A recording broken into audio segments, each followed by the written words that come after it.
오미크론 유행이 꺾이면서 정부가 포스트 오미크론 대응 체계를 준비하고 있습니다. 가을 재유행에 대비해서 감염 완치자도 3차 접종을 권고하거나 고령층 전체에 대한 4차 접종도 검토하고 있는데 새 정부가 받을지 관심입니다. 신상엽 감염내과 전문의와 진단해 보겠습니다. 어서 오십시오, 교수님. 네, 안녕하세요. 예. 오늘 10만 명대 나왔네요. 감소세가 좀 뚜렷해지는 것 같습니다. 2, 3주 뒤에는 10만 명대 초반까지 나올 거다 이런 예측도 있던데 가능할 걸로 보십니까? 일단 지금 감염 재생산 지수가 1아래로 떨어진 건 맞는 것 같습니다. 그러니까 결국은 한 명이 한 명 이상을 감염시키지 못하면 이제 유행은 사그라들 수밖에 없는데요. 이제 과거에는 이 재생산 지수를 떨어뜨리는 걸 백신 접종이나 사회적 거리두기 강화나 이런 그 다른 요인들로 인해서 이제 재생산 지수를 떨어뜨리려고 노력을 했는데 지금은 사실 원하든 원치 않든 사실 전 국민의 제가 보기엔 반 이상은 이 코로나19에 감염이 되면서 오미크론에 대한 면역을 획득하고 그러면 전 국민 절반이 면역을 획득하게 되면 재생산 지수가 반으로 떨어지거든요. 그러니까 결국은 이 확진자가 늘면 늘수록 이 집단 면역에 도움을 받아가지고 지금 재생산 지수가 떨어질 수밖에 없고 그게 1 이하로 떨어지는 지가 이제 1, 2주 정도 이제 돼가고 있는 상황이기 때문에 그 이제 앞으로 이제 더 다른 변종이 나오지 않고 오미크론이나 스텔스 오미크론이나 XE 같은 이런 하위 변종만 유행하는 그런 상황이라고 한다 그러면 앞으로 한 3개월 정도까지는 조금 안정세로 이제 유지가 될 가능성이 이제 높습니다. 3개월 이후에는 다른 변수가 있다고 보시는 건가요? 아마도 이제 가을쯤 되면 새로운 변이가 나와서 또 다른 전 세계 대유행이 나타날 것이라고 대부분 전문가들은 예측을 하고 있고요. 결국은 이 이제 오미크론 유행이 한번 지나가고 3개월 소강 상태 동안 얼마나 그 다음 유행을 잘 대비하느냐가 이제 우리가 지금 해야 될 그런 대비라고 생각을 합니다. 확진자가 줄어드는 3개월 동안에는 중환자나 사망자 수도 그만큼 줄어들겠죠? 당연히 이제 확진자 수 대비로 중환자와 사망자 수는 줄어들고 있는데 이게 지금 보통 시차가 2, 3주 정도 나기 때문에 아직도 보면 1,000명 이상의 위중 중환자 하루 300명 내외의 그런 사망자가 계속 나오는 상황이고 그러니까 아직 우리나라의 의료 시스템이나 이런 부분들에 대해서는 지금 부하가 상당히 걸리는 부분이고 오미크론 감염자들이 위험에 지속되고 있는 상황입니다. 그러니까 유행의 추세가 감소하는 거지 지금 유행의 위험도가 감소해진 그런 상황까지는 아니기 때문에 아직은 그런 방역에 대한 경각심을 늦추거나 이러기는 어려운 상황이고 앞으로 한 2, 3주 정도가 지나가면 어느 정도의 이제 의료 시스템도 좀 숨통을 트일 수 있을 정도의 그런 수준으로 그 중환자가 좀 감소하리라 좀 기대를 해보고 있습니다. 교수님은 조금 조심스러운 접근을 말씀해 주신 것 같고요. 일단 정부는 감소세가 뚜렷해져서 다음 주쯤에 포스트 오미크론 대응 체계를 발표하겠다 이렇게 얘기를 했어요. 정부 발표 내용이 있어서 한번 들어보겠습니다. 현재의 유행 감소세와 그리고 의료 체계 여력 등을 좀 종합적으로 고려하면서 거리두기를 좀 전면 조정하겠다라고 말씀드린 만큼 어느 정도의 폭과 수위로서 거리두기를 조정할지는 다음 주 중에 논의해서 결정해서 발표하도록 하겠습니다. 이제 다음 주에 발표가 될 텐데 어느 정도 폭 수위 예상하십니까? 글쎄 이제 과거에는 이제 사회적 거리두기 단계가 있지 않았습니까? 그래서 1, 2, 3단계, 1, 2, 3, 4단계에서 어떤 수준의 그런 지표에 따라서 이제 수준을 올리고 내리고 했었는데 지금 그 오미크론 유행은 상황이 조금 다릅니다.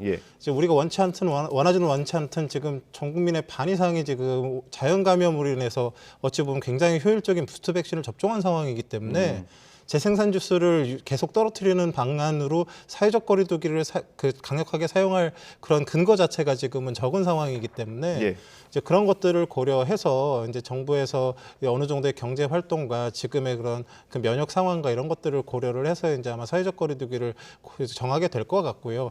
그럼에도 불구하고 이제 결국은 어느 정도의 이제 완화가 예상은 되는데 아까 말씀드렸지만 아직도 지금 코로나19의 위험도 자체가 떨어져 있는 상황이 아니거든요. 그러니까 이제 유행이 감소하고 좋아진다라고 했을 때 방역 경각심이 이제 흐트러지게 되면 확진자 수가 예기치 않게 늘게 되면서 그 가운데 또 고위험군들이 보호받지 못하고 또 입원하고 사망하는 부분들이 생기기 때문에 아직은 경각심을 낮출 게 아니고 그 정부의 방침은 방침대로 가고 어느 정도의 이제 그런 부분들을 우리가 이제 그 대비를 해야 되지만 아직도 그 코로나19 위험에 있는 분들이 있다라는 걸 또 한편으로는 좀 그 생각을 하고 그런 약자들을 우리가 좀 또 보호하는 그런 그 국민들의 시민의식이 좀 필요할 것 같습니다. 큰 폭 조정에 대한 조금 우려를 나타내 주시는 것 같고요. 그 격리 기간, 확진자의 격리 기간이 지금 7일이잖아요. 근데 이걸 지금 닷새로 줄이는 방안도 지금 논의가 되고 있다고 하더라고요. 이 부분은 어떻게 보세요? 사실 격리 기간은 지금 뭐 과학적인 근거에 의해서 7일을 줄인 것도 아니고요. 예. 지금 5일로 줄이는 건 마찬가지 역시 이게 무슨 과학적인 뭐 안전성을 근거로 한 그런 기준은 아닙니다. 왜냐하면 대부분 뭐 리얼월드에서 보통 한 12일 정도까지는 환자에게서 확진자에게서 바이러스 배출이 되고요. 예. 지금 중환자들 오랜 기간 입원해 계시는 분들은 뭐 3주 이상도 바이러스 배출이 가능합니다. 그렇기 때문에 지금의 이제 지금 정부에서 얘기하는 거는 통상적으로 일반 건강한 사람들이 뭐 수일 이내에 증상이 회복됐을 때는 사실 일주일 정도만 해도 마스크 착용하고 일상적인 개인 방역 수칙을 지켰을 때 감염 위험은 없다고 봅니다. 그런데 꼭 그런 건 아니거든요. 그래서 이건 지금 어느 정도 이렇게 7일에서 5일로 낮추게 되면 사실은 이 5일 만에 출근하거나 사회 활동하는 사람들로 인해서 확진자가 생길 수도 있습니다. 예. 근데 그게 이제 결국은 이 사회 정책적으로 판단했을 때 사회가 감당할 만하고 또 사회 필수이기 등 유지나 또 국민들의 불편함을 고려했을 때 이게 허용할 만하다 했을 때는 또 그 정책적으로 판단할 수 있는 거고 또 이미 해외 몇몇 나라들은 그런 감염 위험에도 불구하고 정책적으로 판단해서 5일로 줄인 나라들도 있거든요. 예. 이제 그런 부분들은 이제 정부가 큰 그림에서 보고 이제 결정을 해야 될 거라 생각을 합니다. 조금 조심스러운 입장이신 거네요. 지금 정부가 검토하는 것 중에 하나가 더 생활치료센터나 중등증 병상도 지금 축소하는 계획을 잡고 있잖아요. 이건 어떻게 보세요? 일단 지금 뭐 병상 부분에 있어서는 이제 이 코로나19에 이제 과거 델타 유행만 했어도 이제 중환자가 생기게 되면 막 일주일 이상씩 입원하고 굉장히 증상이 심한 분들 위주로 이제 입원 환자가 많았는데 오미크론 같은 경우는 이제 입원하더라도 병상 입원 기간이 좀 짧고 아주 심한 폐렴인 환자분들이 상대적으로 좀 과거 델타보다는 적었던 게 맞습니다. 그래서 중환자실이나 준중환자실의 입원 재원 기간이 과거 델타보다는 좀 짧았던 그런 부분들이 있어서 지금 이제 결국 유행이 이제 감소하다 보면 그런 병상의 수요 자체가 이제 좀 특히나 이제 중등증이나 이런 병상들의 수요는 감소할 수밖에는 없기 때문에 그건 이제 적절하게 이제 격리 병상으로 돌리는 게 맞는 것 같고요. 이제 생활치료센터 같은 경우는 이제 과거에는 확진자가 생기면 입원을 하거나 생활치료센터로 가거나 이 두 가지 선택지밖에 없었습니다. 근데 지금은 입원 환자는 똑같이 입원을 하지만 과거에 생활치료센터에 들어갔었을 환자들 중에 상당수는 재택치료를 하고 있고 그 중에 일부 뭐 독거 가족이나 혼자 이제 관리가 어려운 분들 일부만 지금 생활치료센터에 들어가고 있기 때문에 지금 생활치료센터 가동률이 이제 20% 아래로 떨어지는 그런 상황이거든요. 근데 지금 이 생활치료센터가 사실 장기적으로는 필요한 부분들이 있거든요. 꼭 필요한 사람들 몇몇 분들은. 그래서 이런 분들을 위해서 지역 거점으로 몇 개 남겨두고 이제 줄였다가 다시 이제 언제든지 활용할 수 있는 그런 대비 태세를 좀 갖추는 그런 형식으로 준비를 하면 될 것 같습니다. 줄이더라도 언제든 대비할 수 있는, 언제든 가동할 수 있는 체계를 만드는 게 중요하다. 그런 말씀이시고요.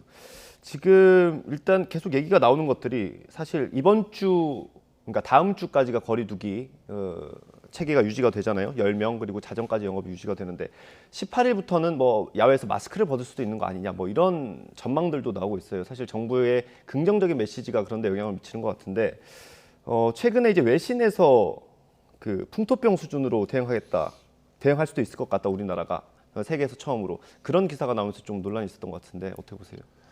글쎄요, 사실은 풍토병으로 유지가 되는 거는 사실 어떤 사람도 그게 목표가 돼서는 안 된다고 생각을 하거든요. 신종감염병의 목표는 사실 종식이어야지 어떻게 풍토병이 될 수 있는지는 제가 잘 모르겠는데요. 풍토병이라는 게 사실 좋은 상태가 아닙니다. 풍토병의 엄밀한 의학적, 과학적 정의는 재생산 지수가 1이거든요, 1. 그러니까 끊임없이 확진자가 계속 일정 수준으로 나오는 상황을 풍토병이라고 합니다. 그건 사실 어느 누구도 바라지 않거든요. 실제적으로도 우리 이제 지금 코로나19 유행을 보면 대구 유행을 심하게 겪은 다음에 한동안 소강 상태에 들어갔었습니다. 이때 상태는 사실 우리가 종식을 기대할 수 있었던 상태지 풍토병의 상태, 재생산지수 1에 환자가 계속 나오는 상황이 아니었거든요. 그러니까 이 유행이 대규모의 유행이 갔다가 소강 상태에 갔다가 또 지금 알파 유행 왔다가 소강 상태 갔다가 델타 왔다 이렇게 왔다 갔다 하는 과정에서 지금 소강 상태로 아마 당분간 잠깐 들어갈지 모르겠습니다. 오미크론 이후에.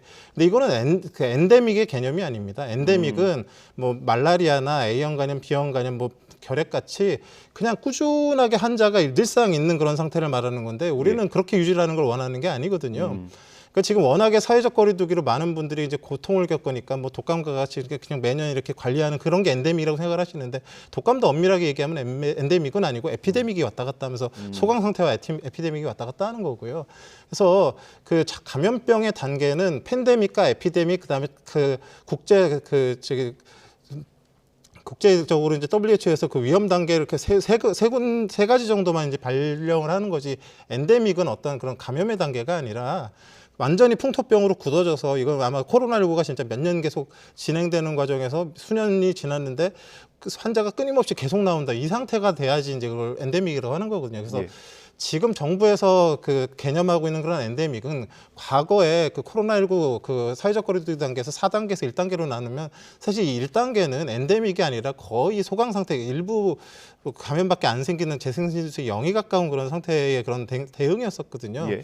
그러니까 이런 수준으로의 낮추는 걸 갖다는 아마 그런 식으로 이렇게 표현을 잘못한 것 같은데 엔데믹은 궁극적으로 저희가 바라는 바는 아니고 이제 종식을 바라지만 이제 결국은 이게 그 종식되진 않더라도 최대한 유행이 올 때 오더라도 그 유행 중간을 사회적인 피해 없이 사회적 거리두기 강화 없이 그런 대비하기 위해서는 독감과 같이 관리하는 걸 이제 궁극적으로는 바라는데 예. 그러려면 아주 효과적인 백신을 전 국민한테 효율적으로 접종이 되어야 되고 아주 그 효과가 좋은 치료제가 굉장히 쉽게 얻을 수 있어야 되고 또 환자가 어느 정도 많이 발생했을 때 의료 체계들이 잘 갖추어져 있어야지만 되거든요. 예.